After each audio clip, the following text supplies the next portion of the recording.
Is going on with the Democrat candidate for Senate in Maine? America's 250th celebration has turned partisan because, of course it has.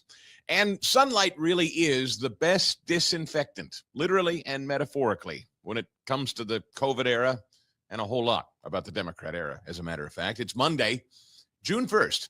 This is news and commentary from America's Heartland. You're watching Heartlander News.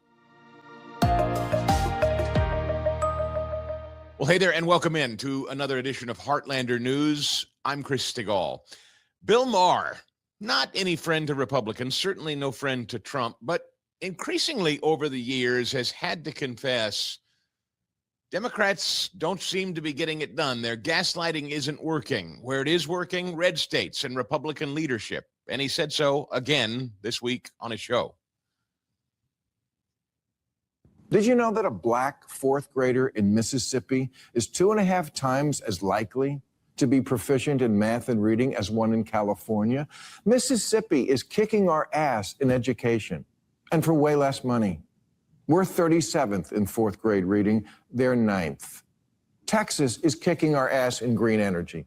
The average time to get solar panels connected there is 3 to 4 months. About 1,000 days faster than it took me. Remember when I was trying to get my solar hooked up?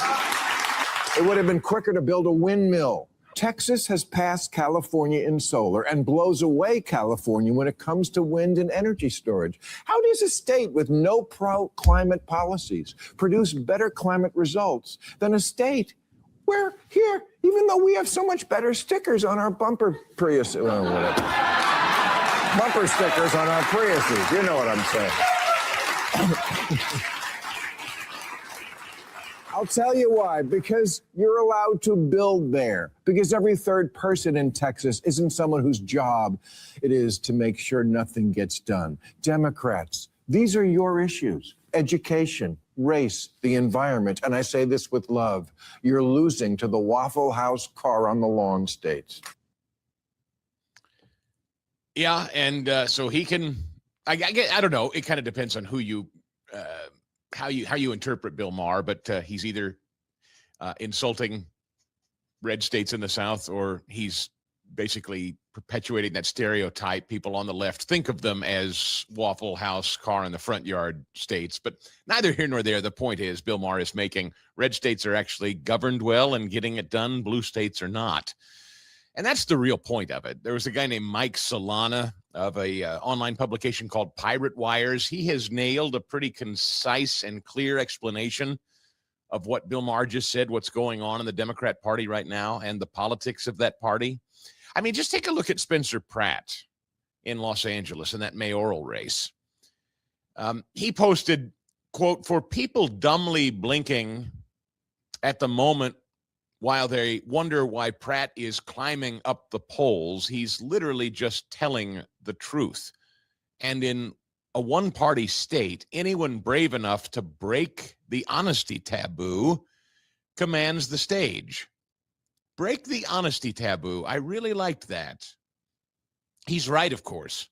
In Los Angeles, simply describing what's happening in front of everyone's eyes, it now comes across as rebellious. That's what decades of one-party Democrat rule does to a city.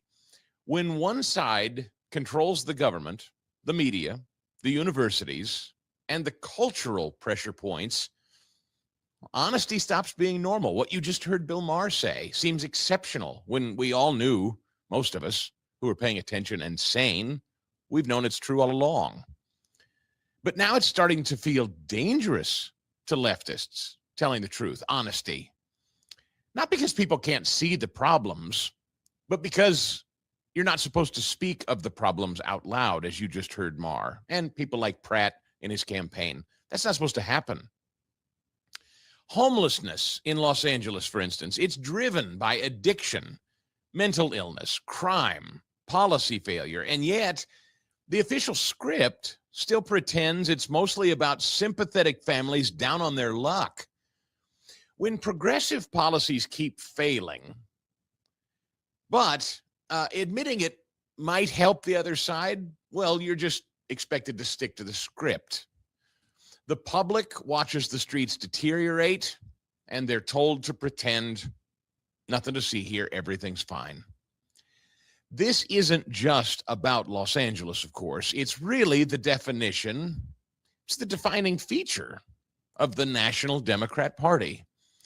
For years, it was unacceptable to say the southern border was wide open and badly mismanaged.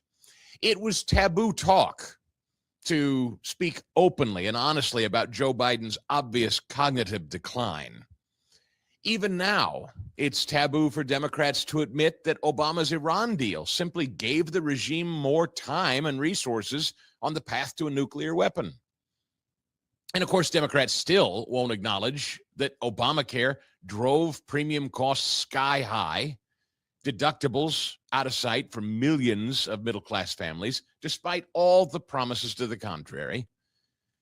Right now, the Democrat Party refuses to admit, for instance, or even discuss the staggering waste, fraud, duplication, and bureaucratic self-dealing that DOJ and Vice President Vance's investigations have exposed.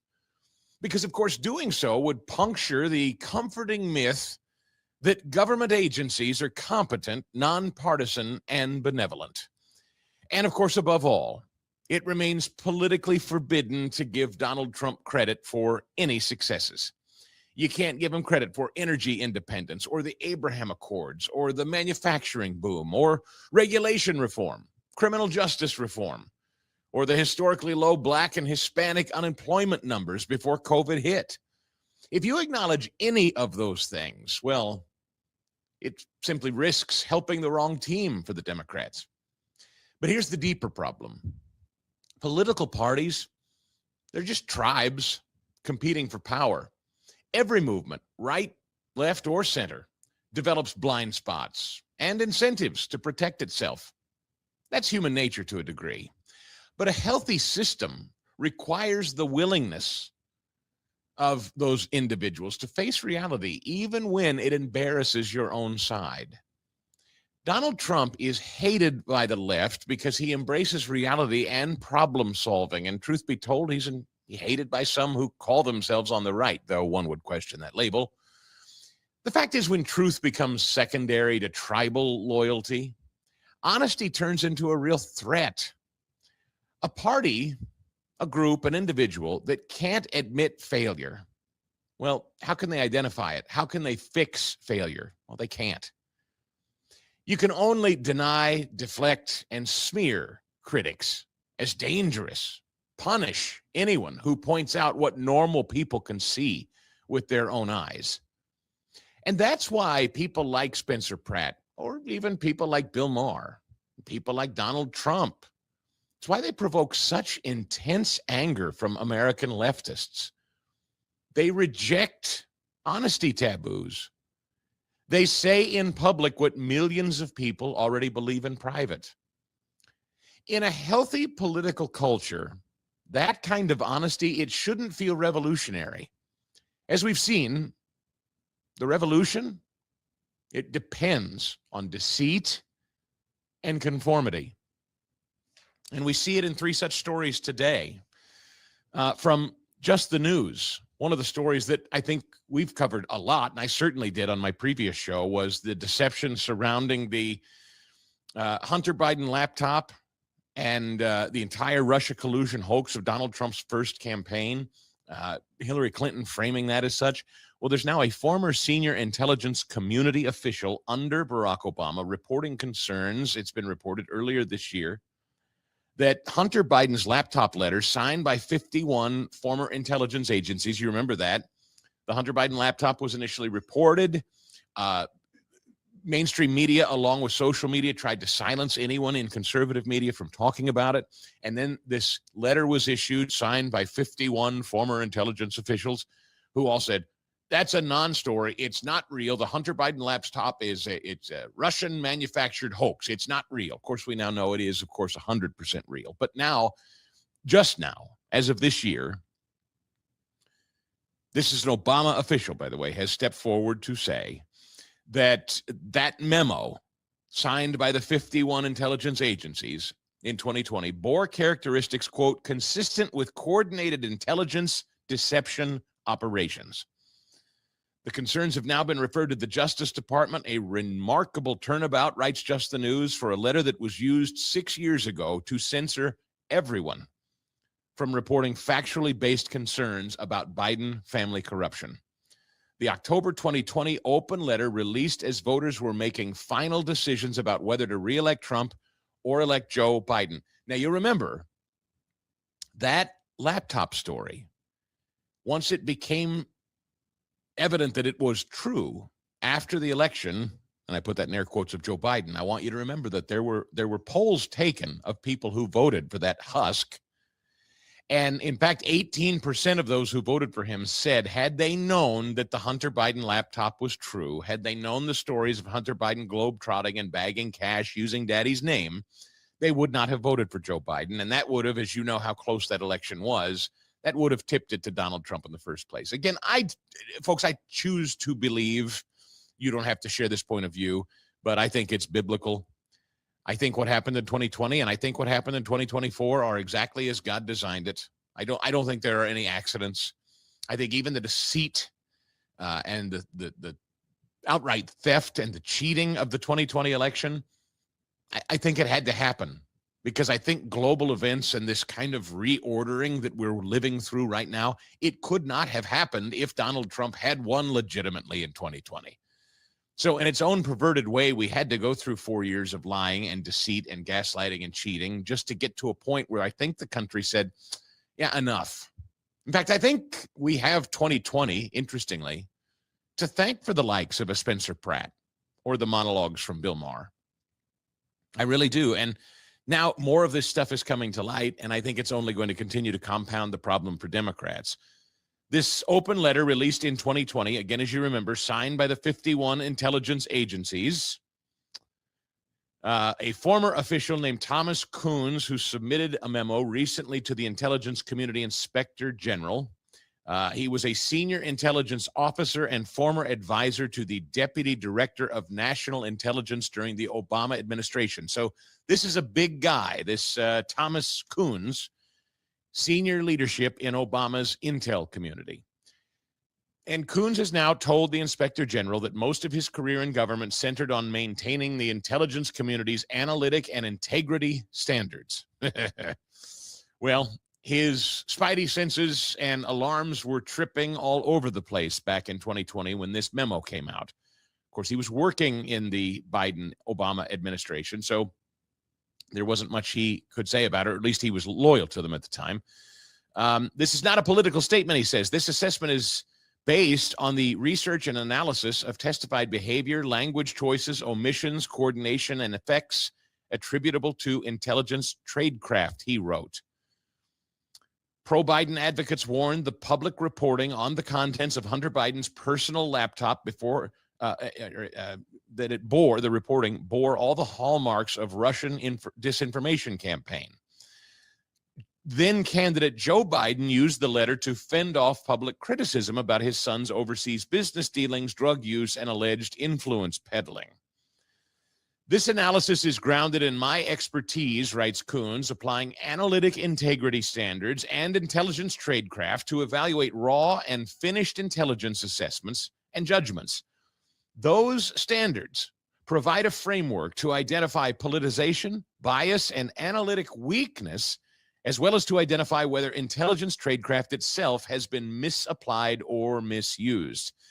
Ultimately, by applying this framework, Coons concluded, and listen to this, here's the money, the planning, drafting, and dissemination of the Hunter Biden laptop letter, signed by 51 former intelligence officials, exhibited characteristics consistent with coordinated intelligence deception and tradecraft.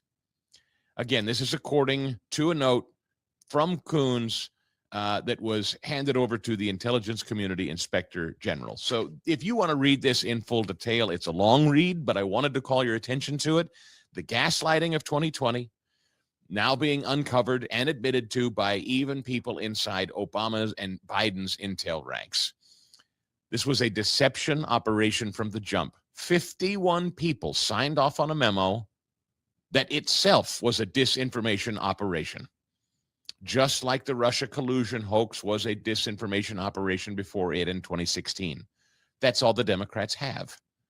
Again, as I say, a revolution, a takeover of this country depends on deceit and then conformity to continue buying into and selling the deceit. That's the only way Democrats can win.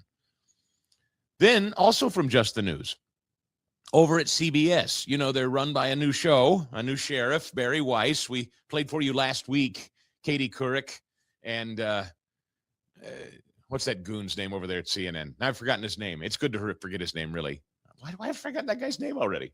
It doesn't matter. Anyway, Jim Acosta. That's what, thank you. Jim Acosta, that goon. Anyway, CBS News, they were both whining over there that they'd hate what CBS and CNN have become, propaganda arms. Well, propaganda arms or people just telling the truth. CBS News was the first major network to break the mainstream media blackout on the suppression of COVID-19 shots by the Biden's FDA. Senator Ron Johnson thanked CBS News Washington correspondent Major Garrett on his program, The Takeout, for covering the panel's findings. After asking Johnson about the war with Iran and the Justice Department's proposed weaponization fund, Major Garrett asked Ron Johnson, "What are you driving at by telling Health and Human Services Secretary Robert F. Kennedy Jr. that President Biden's FDA deliberately used a system incapable of truly identifying safety signals?" Well, no other major news network covered the subcommittee report that's been out now for weeks, said Ron Johnson in response. Thanks to RFK's radical transparency, the panel learned that in March 2021, then Center for Biologics Evaluation and Research Director Peter Marks was briefed about the problematic algorithm the agency used to analyze the vaccine adverse event reporting system. Less than a month after the data mining actors told Marks the algorithm was going to hide and mask safety signals for COVID jabs, they showed him a new algorithm that unmasked 49 cases of extreme masking under the old algorithm. Over the next 3 months, the data miners found more safety signals and presented their findings to Marks, who nonetheless decided to stick with the old algorithm and lied to the American public, calling it, Ron Johnson says, the biggest government scandal in my lifetime. He said the panel is digging into a separate little cover-up of COVID shot vaccines, the FDA's evaluation of 96 child deaths, some with autopsies. When Garrett responded with estimates that the COVID shot death rate for children was lower than their rate for ibuprofen, Johnson said the panel's 2023 analysis found 25.5 deaths per million doses given versus 0.46 for the flu vaccine. So what are we saying here? Ron Johnson, RFK Jr., over there at the FDA, there's a belief now that the harms associated with that mandated shot, pushing it specifically on kids who were never vulnerable to COVID to begin with, pushing that stupid shot on our children was leading to, I'll just put it at negative effects, because I don't have the data in front of me. I'll just say leading to negative effects, perhaps death. Johnson says there's data. Johnson says that under the Biden era, again, at FDA, much like at FBI and CIA, things were suppressed to keep it from the public. The revolution depends on deceit and conformity, folks. That's all you need to know. Deceit and conformity. One more on this note of deceit and conformity. And it's maybe less severe as the other two, but I enjoy it. The Washington Nationals. Remember last week we told you about James O'Keefe going undercover and talking with the former team executive about their too Catholic-y, too Jesus-y pitcher? Well, the Washington Nationals have now parted ways with that senior community relations executive following the release of that hidden camera video that allegedly shows him discussing internal decisions tied to a player's public political and religious views. Once again, the footage published by O'Keefe, James O'Keefe, and his media group. The executive heard describing how the organization limited the use of a pitcher in a promotional content social media video. The comments suggested the decision was influenced by the player's outspoken conservative Christian beliefs and his objection to the Dodgers' LGBTQ-themed promotion. So again, sunlight, the best disinfectant, more sunlight, more exposure, and the walls come crumbling. Begin again. I have to stress one more time. Leftists' revolution, leftists toppling this country, depends on deceit and conformity. That's it. Lie, gaslight, and then demand everyone around them continue to do the same to breed conformity and silence anyone who dares challenge it.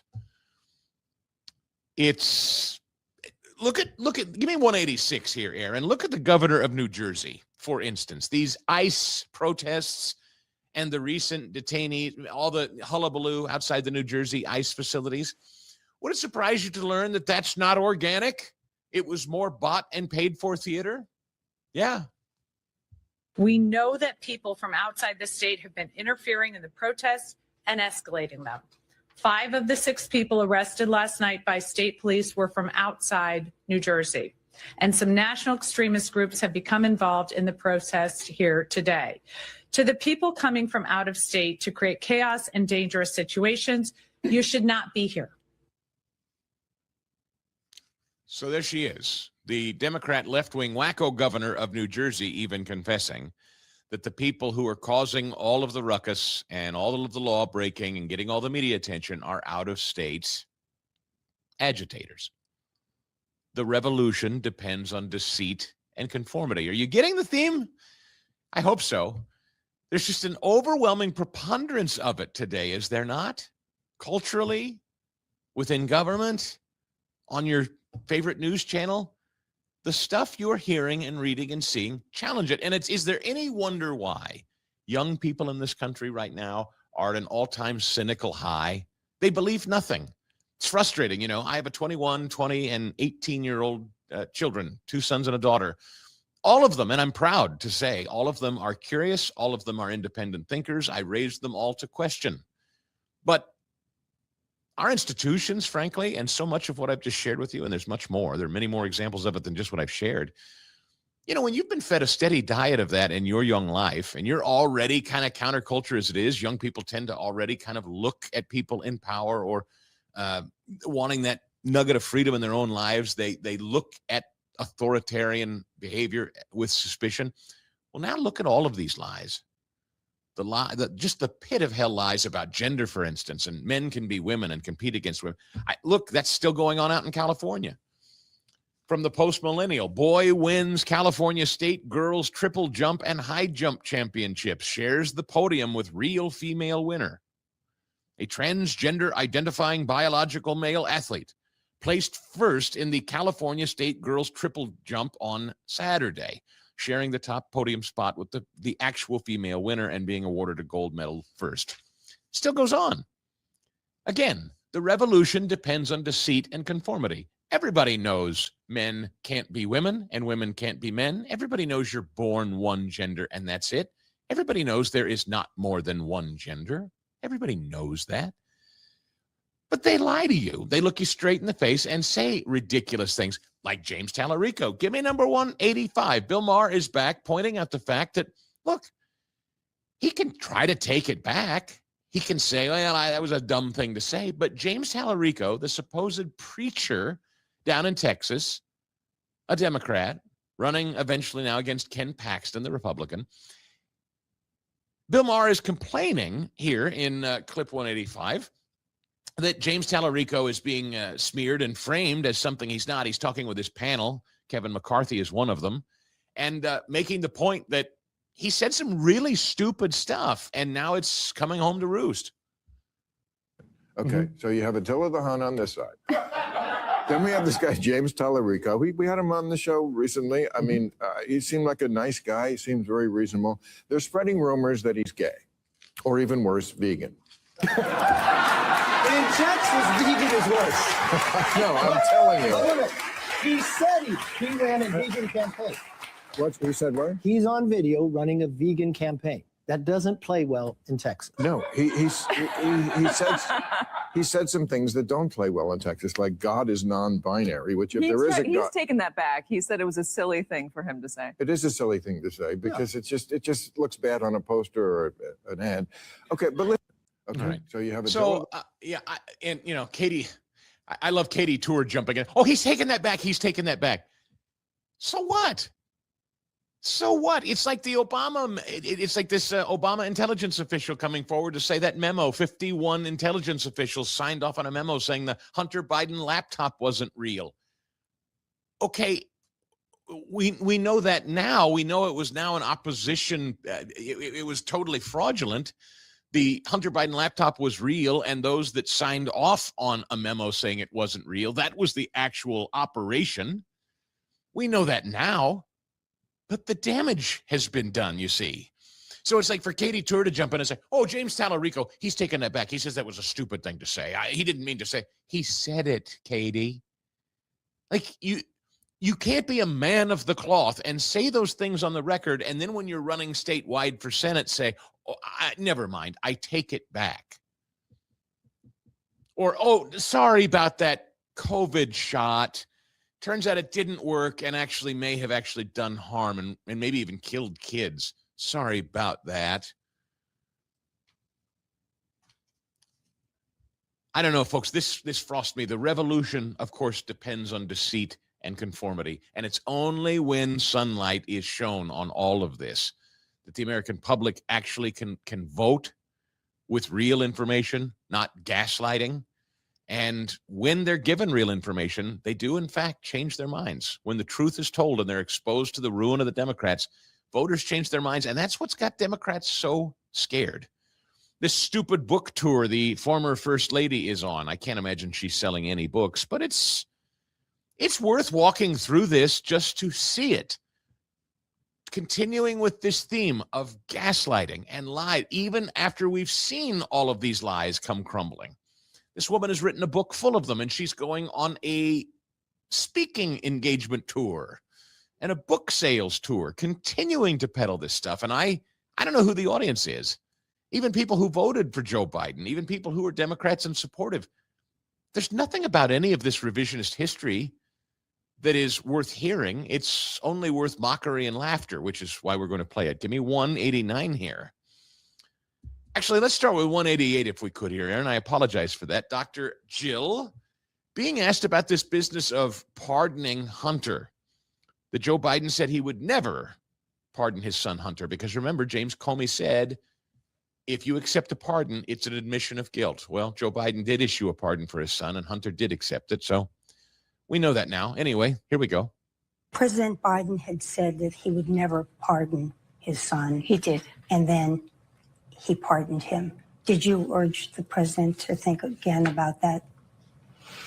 Well, you know, Joe said in the beginning, I won't pardon Hunter. I won't pardon Hunter. And then And did you say? and then Don't the say that. Justice Department changed. And I think that the process was not fair to Hunter. President Biden had said. Yeah, so the process wasn't fair. The leadership at DOJ had changed, and now it wasn't fair, meaning he was going to be punished. This is worth hearing. As much as it grates on me, it's worth hearing. Give me 189 here. Talking about Kamala Harris and the eventual baton handoff between Joe Biden and Kamala Harris that was totally forced. The Bidens didn't intend to go anywhere. We all know that's true. Jill Biden famously hated Kamala Harris, by the way. So that's what makes this particular portion of the conversation hilarious. So he decided that he was going to drop out. That's right. It was Sunday, July 21st, 2024. Before your husband made the announcement, he called Vice President Harris Yes. to tell her what he had decided. And you said almost as soon as he gave her the news, she demanded that he endorse her right away. And I mean, did you think something was off about that? You know, I'm sure she thought about it.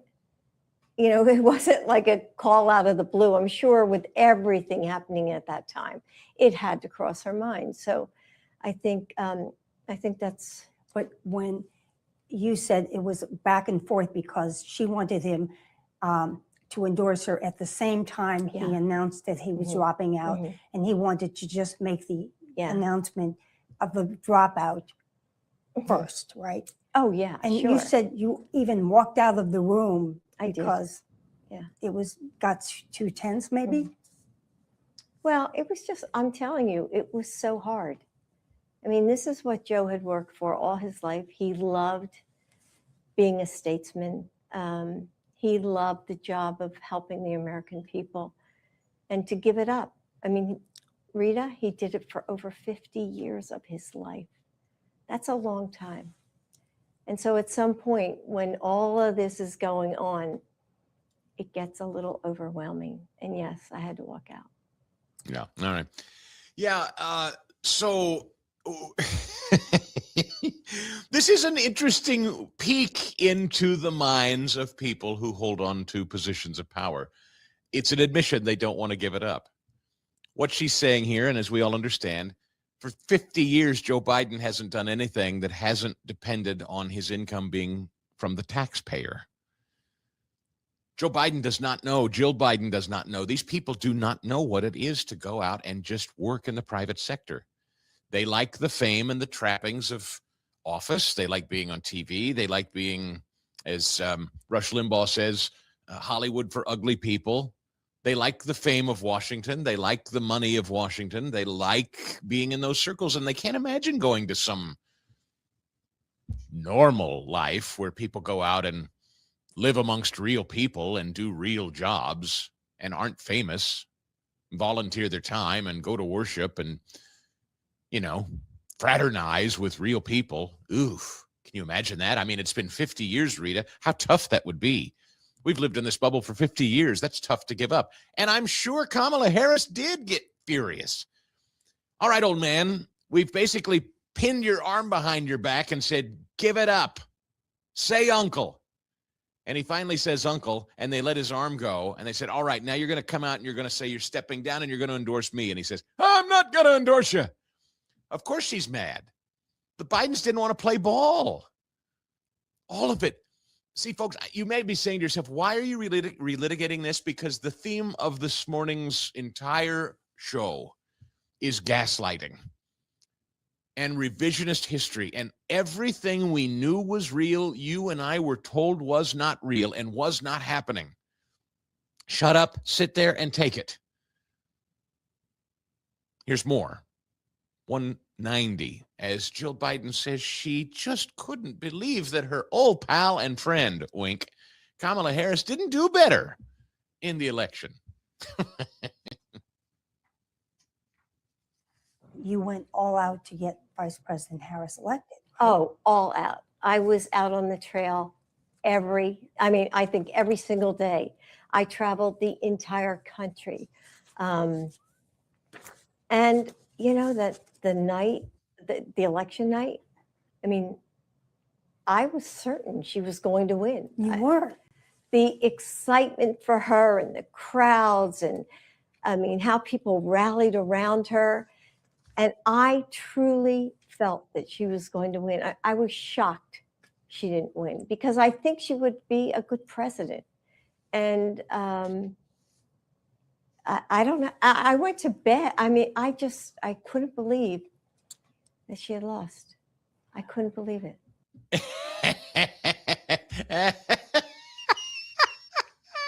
Aaron, do you believe that? I'm sorry. I know I can't get enough of this. I enjoy it a lot. Do you believe a word that woman just said? No, not at all. I hadn't seen that particular clip until just now, and I started laughing. Yeah, it's just, she hates her guts, don't you? Given what Jill Biden just said about how painful it was to give up 50 years of office, that she would sit there and say, oh, her heart ached for Kamala Harris not winning. She just couldn't believe it. You know that's not true. Oh, so funny. All right.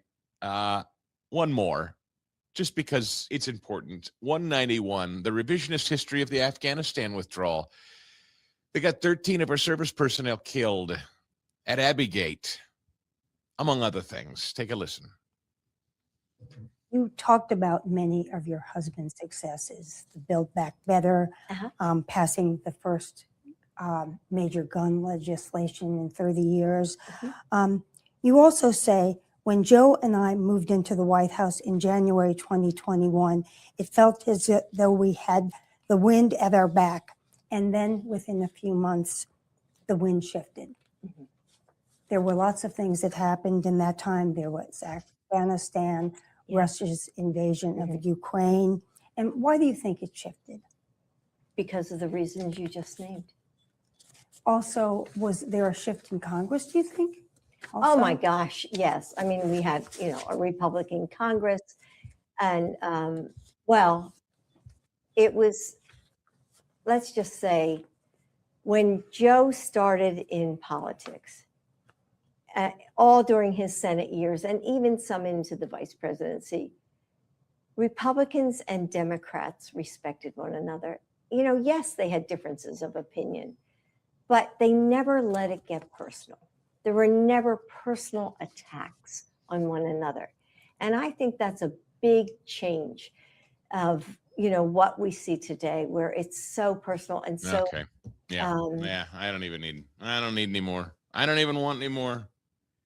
It's very difficult here again to sit and watch this. Everything changed. He was popular and pure and clean as the wind-driven snow, but those rascally Republicans in Congress, meaning the people that you voted for, duly elected representatives in Congress, if it weren't for them, if we had total control, says Jill, and if Joe Biden hadn't forced and rushed a botched withdrawal out of Afghanistan, and then, of course, Russia invades Ukraine, and what's Joe Biden's official position on that? As much as it takes, as long as it takes, which was never a strategy. As much as it takes, as long as it takes, just stand with Ukraine. We know that Ukraine, during his tenure with Barack Obama and his son running over there and bagging cash, Ukraine wildly corrupt. And so for Joe Biden to continue to say, let's just keep shoveling money into Ukraine. Again, all of these things they tell themselves still to this day, and they write their little books and they go on tour. It's important to remember recent history, where we were with those stories then, what we know is true today, and what they still tell themselves and tell you and look you straight in the eye and say, versus what we know is real. The revolution, the tearing down of this country, I say again, depends on deceit and then conformity. Buy into the lie and continue to sell the lie with a smile. All right. So let's pivot to today's scandals. The Democrats have a real issue and a real problem up there in Maine. They want rid of Susan Collins of Maine. But the guy they have now, it kind of depends on which poll you're looking at. In fact, I'm seeing one this morning of Maine residents, 1,300 Maine residents right now, and they give Plattner the lead by something like 6 points. But again, that's just residents. That's not even registered voters. That's just people who live in Maine. Polling between Plattner and Collins is actually much tighter when you're looking at likely voters among other polls, but neither here nor there. The fact of the matter is this Plattner guy, Nazi tattoo on the chest, he eventually had covered up.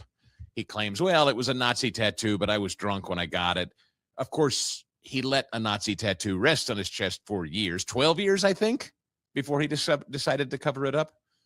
So, okay, you went out, you got a drunken Nazi tattoo, and you waited 12 years to cover it. Right, here again. The revolution depends on deceit and conformity. So Plattner's having more problems, though. It's more than just that. Turns out he's quite a carouser. Turns out he's had his fair share of boozy, sex-fueled issues as well, and it's all coming home to roost, and Democrats are now trying to figure out exactly how to position themselves here. They want rid of Susan Collins, but they know this guy is getting to a place where he's almost impossible to defend, and so they tried their best over the weekend. Give me 194 as Margaret Brennan talks with one of the biggest, loathsome, makes your skin crawl kind of gaslighters, Chris Murphy, Democrat from Connecticut, as he's asked about Graham Plattner. Take a listen. To that point about spirit and character, the campaign for Graham Plattner confirmed to CBS on Saturday that the Maine Senate candidate had sent sexually explicit texts to women other than his wife. This is in addition to other past controversies. Does he pass the character test? Yeah, I mean, I have not followed this story as closely as others have, but I mean, Graham Plattner is somebody that served our country. He served his community. He's also made mistakes, and he has admitted that. Character also involves standing up to people who are bankrupting and corrupting this country. And this race is going to be a contrast between somebody that has put his life on the line for this country against somebody that is literally empowering the moral hollowing out of our nation from the White House. So he certainly admitted that he has made mistakes, but I think this is going to be a pretty clear contrast in Maine between somebody who has spent his life protecting us versus somebody who seems to be protecting Donald Trump's corruption. Aha. I see. You get that? So no matter what Graham Plattner has done, no matter how objectionable his character, no matter how questionable his decision-making, the most important thing is he opposes Donald Trump. And really, isn't that what we all ought to be focused on? Who cares what he's done? You see, when you lower the bar to that degree, is there any depths to which you won't sink to win elected office, just to win? Again, ignore everything you know, because the revolution depends on deceit and conformity. Ignore everything you know about this man. The Wall Street Journal has the details on Plattner. Days after he announced his Maine Senate bid, his wife informed the campaign about a potential political problem she'd previously discovered on his phone. Sexually explicit texts with several women. Now, here again, folks, I'm not suggesting that anybody has a spotless, blemish-free, sinless life. None of us do. But it's transparency, it's judgment, it's repeated errors. You know, it's one thing if you make a mistake, do you correct it? Do you learn? Do you grow? When you see a series of mistakes, it's very Hunter Biden-esque in my mind. One mistake versus, guns and dumpsters and crack pipes and rental cars and stolen identification and bagging money around the globe. And, to say Hunter's troubled and he's had his troubles, well, or is he an organized criminal? Similarly here, Amy Gertner, who married Plattner in 2023, told the campaign about messages she'd found earlier in their marriage in the spring of 2025. In late August, as some aides were conducting Oppo research on their own candidate, Gertner disclosed the text to a campaign aide to make sure they didn't pose a risk to her husband's nascent campaign. The campaign had been preparing for a major rally over Labor Day weekend with Bernie Sanders. Aides ultimately decided the texts were a private matter that was being handled by the couple in marriage counseling, so the rally proceeded as planned with thousands in attendance. In a statement provided by Plattner's campaign, we did the hard work marriage requires, blah, blah, blah. I know who Graham is, says the wife. I know the man I married, blah, blah, blah. The previously unreported deliberations last year over sexually explicit texts discovered on Plattner's phone, come as the veteran has exploded onto the national political scene, kindling Democrat hopes that they can unseat Susan Collins. So this is the main version of Texas's James Tallarico. Well, that was then and this is now. Okay, but you did it. You said it repeatedly. Yeah, well, in hindsight, so now they're running to defeat Donald Trump. They didn't seem to have these come to Jesus epiphanies beforehand, only now that they've become declared candidates. What's their record of coming forward to say, I've made mistakes, I said boneheaded things, I shouldn't have behaved the way I did? What's their record of that? None. Where have they said it prior to running for office? They haven't. Because the revolution depends on deceit and conformity, folks. Revelations about Plattner's past have provided fodder for Republicans and stirred debate within the Democrat Party about his character and judgment. The Democrats continued to be asked about this all weekend long. Cory Booker there in New Jersey, where again, the gaslighting on the riots outside the ICE facilities, all from outside groups shipped in to Cory Booker's state. So Cory himself, a known gaslighter, he knows the gaslighting game. Doesn't seem like he's willing to go as far as joining in with the Nazi tattoo oversexed Graham Plattner. Take a listen to this. Let me ask you, do you have concerns with the weight of all these controversies that it may jeopardize Democratic hopes to get that Senate seat in Maine? Yeah, I have concerns. That guy has questions to answer, and that's what campaigns are for. Yeah, I have concerns. He is. And then Andy Kim, also of New Jersey. Old Andy is asked about this, the Democrat in 96, 196 here.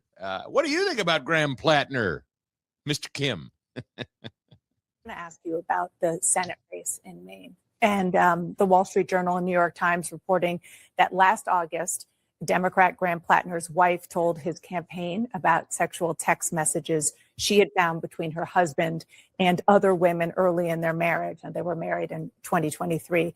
The Times says Plattner exchanged messages with as many as a dozen women, and his campaign said, no, it was up to 6.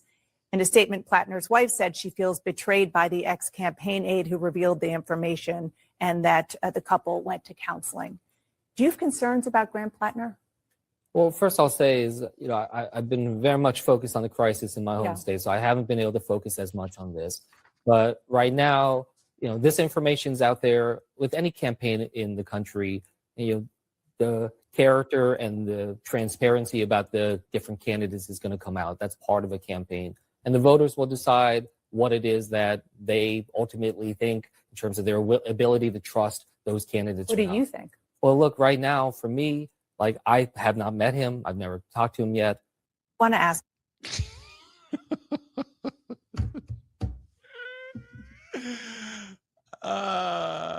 Deceit and conformity. Ignore your lying eyes. Shifting out to LA for a minute. Ro Khanna of California asked about the Los Angeles mayor's race and the fact that the Democrats have so ruined California. How is it that we're sitting here with guys like Steve Hilton at the top of the heap for governor, guys like Spencer Pratt at the top of the heap for the mayor's race? I mean, the polling suggests that Pratt may well pull this thing out. How are we here?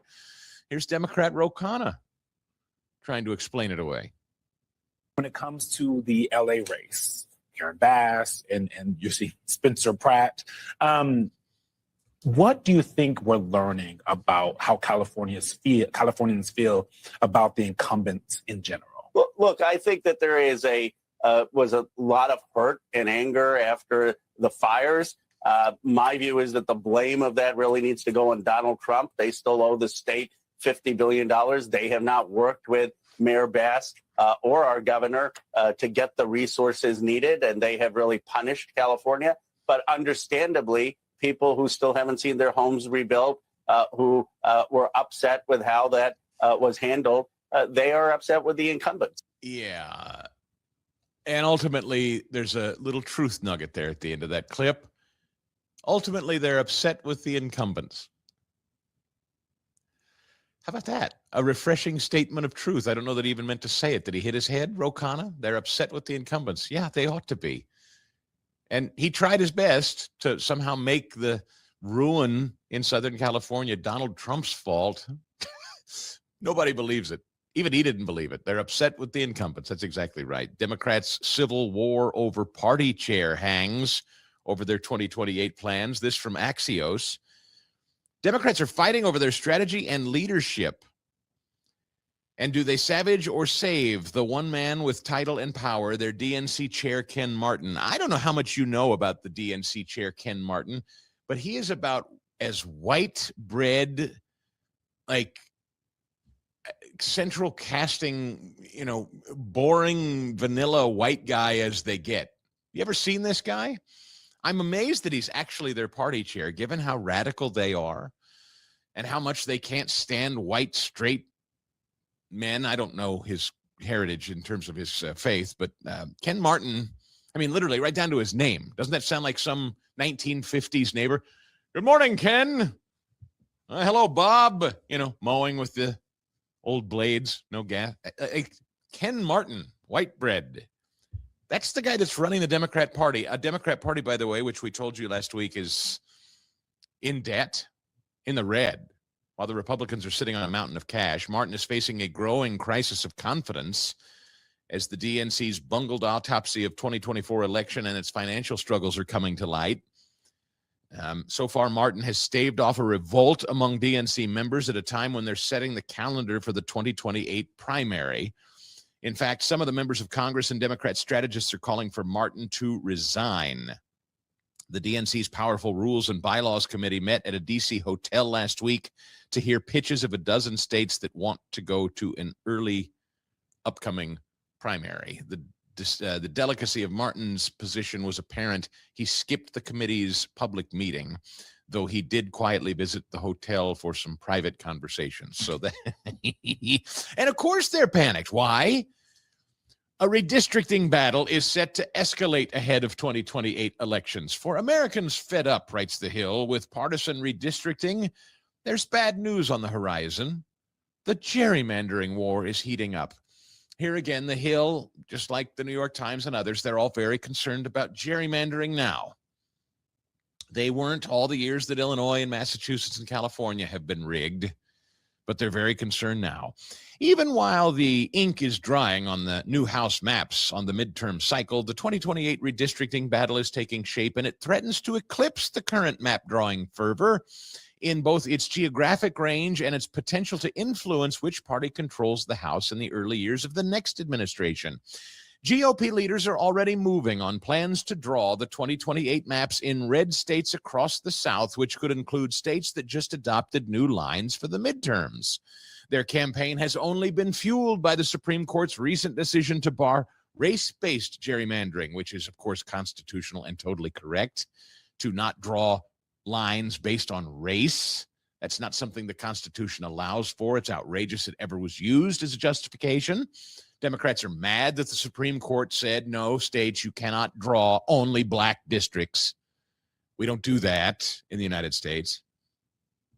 While they had fewer opportunities for redistricting ahead of the midterms, Democrats in a host of blue states think their chances are better in the 2028 cycle. Well, maybe, but we also know about the census and the fact that people are fleeing blue states for red states, which gives them more population, which gives them more, what? Representation, of course, in Washington, D.C. So Democrats are staring down the barrel of a mountain of debt. Wild-eyed, gaslighting, lying candidates with Nazi tattoos, and they believe Jesus is transgender or whatever. And on top of that, people are fleeing their states and moving to red states. Of course the Democrats are panicked, and their white bread loser Democrat Party chairman, they have no faith in him. What a mess they have on their hands. What a mess. And Americans are voting with their feet, writes Fox Business, leaving high-tax blue states for the lowest-cost Republican-led states. As states battle for residents and business, low-tax red states are attracting jobs, investment, and population growth. With affordability set to dominate the 2026 midterms, the migration trend points to continued appeal for Republican-backed economic policies, despite the Democrats' attempts to pin their economic frustrations on Donald Trump. If this trend persists, it could reshape the political landscape, increasing the influence of faster-growing states in both state capitals and Washington. Census Bureau data show the nation's highest tax states are losing residents, while Southern and Sunbelt states continue posting some of the strongest population gains. Again, no surprise. No surprise whatsoever. From the Federalist, a judge has blocked victim restitution from the DOJ after the left complains victims were all conservatives. I kid you not. Remember we talked about the fund that Donald Trump, when he settled, just to take you back, don't mean to bore you with this. I know most of you know the story, but to take you back, Donald Trump suing the government over the release of his tax returns. That is not to happen. The IRS is supposed to safeguard that. Candidates, public people, private, whatever, no one is supposed to have their tax information released. Of course, that was done to Donald Trump. So Donald Trump sued the government, and the Department of Justice recently said, okay, we're going to settle with you on this. We're going to give you $1.776 billion settlement. To which Trump said, thank you very much. I'm going to take that settlement money and I'm going to set it aside in a pot of money, and we're going to use it to pay out victims of government weaponization against them, citizens, like those who've had their homes raided or the FBI surveilling them or wrongly detained during J6. There's been a lot of that. I've certainly covered it on my show over the years, my previous show. Well, a federal judge now, another Democrat, of course, blocked the Trump administration's anti-weaponization restitution fund heading into the weekend after plaintiffs claimed the fund was politically discriminatory because it helped victims of Democrat administrations. Yes, because Democrats are the thugs. Democrats are the ones that use government to punish their political enemies because, as the theme of today's show continues to hammer, the revolution depends on deceit and conformity. If you don't continue to sell the deceit, if you try to shine a light on the deceit, you will be punished. You will conform or be punished. It's what happened when you questioned Ukraine, COVID, the Hunter Biden laptop, on and on, the legitimacy of the 2020 elections, any of that. If you challenged any of that and many other things, I'm sure you could come up with, that men can't be women, that we shouldn't trans our children. If you challenged any of that, you were considered persona non grata. Sometimes your life was ruined. Sometimes you were investigated. Sometimes you were thrown in jail. If you dared show up on January 6th, 2020, just to have your voice heard, to peacefully assemble, to listen to the president speak, former president speak, Donald Trump, you were guilty of something. You had to be. So President Trump has said restitution is owed to some Americans who were abused. And of course, this judge and people fighting the idea say, well, that's not fair because that fund will only be paid out to Republicans and conservatives who were victimized by Democrats. That's the point. Again, the gaslighting is real, folks. It's thick. You need a gas mask. Let's close today on an up note, though. I want to close on an up note, and it comes from none other than street tough Secretary Scott Bessent. He's been one of my favorite in this administration. He's a great communicator, tough guy. I like it. He's a little nerdy with the number crunching, but yet very, very tall. Never met a fight he backs down from. He's famously gone chest to chest in hallway fights with guys like Elon. F-bombs being thrown. He'll stand up to protesters in a restaurant. Scott Bessent doesn't back down from a fight. I like his moxie. And I also like what he says just about his vision of the country, what Donald Trump's vision of the country is, what they're celebrating, what they're trying to prop up and promote here in 93. Scott Bessent is telling us what the fundamental difference is between this administration and where we've been with Democrats and, frankly, some Republican administrations in the past. Their lack of investment, their lack of belief in this country, and just to trust that now we're a global community and that globally everybody has the same ideals and the same goals and everybody wants to be helpful, and that the United States will just perpetually remain a superpower just because. Well, Bessent makes the point, no, like you can't just go on autopilot. You can't set the country in cruise control and expect us to continue to be exceptional. I love the way he says this, and I think it's a great reminder. After all of this gaslighting, after all of the decades of lies, Trump has come and blown it all up, and he's restructuring things, and he's bringing strength and integrity back to the country, and Bessent says it so well here. Listen. The truth is that for too long, America had been asleep. We mistook comfort for strength. We substituted efficiency for resilience and consumption as a measure of prosperity. We told ourselves that so long as goods were cheaper overseas, it did not matter whether factories went dark in Michigan, Ohio, or Pennsylvania. We assumed that supply chains would always function smoothly and adversaries would always behave responsibly, and the invisible hand would correct vulnerabilities that too few in public life had the courage to confront. And while we reassured ourselves with those assumptions, risk accumulated all around us.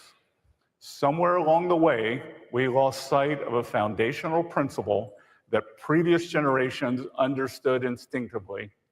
Economic security is national security. For a nation that cannot manufacture, mine, ship, or refine its needs gradually, cedes its strength and sovereignty to others. That is a dangerous dependency for any country. It is an unacceptable one for the United States of America. Little dose of reality. Again, in a healthy political culture, that kind of honesty, it shouldn't feel revolutionary. The revolution, the destruction of this country depends on deceit and conformity. The Trump administration, people like Scott Bessent, they're telling the truth, difficult truths, uncomfortable truths, but truths this country desperately needs if we are to reverse course and rescue ourselves and stave off the destruction the Democrats have been trying to usher in. And that's going to do it for us today from America's Heartland. Be sure to stay close by subscribing to Heartlander News on YouTube. And we'll have a new show coming up real soon this week. In fact, we'll notify you if you're a subscriber as soon as we publish. So don't miss it. And be sure to give us a like and comment too. I hope that you do. Glad to have you along. And we'll see you next time on Heartlander News.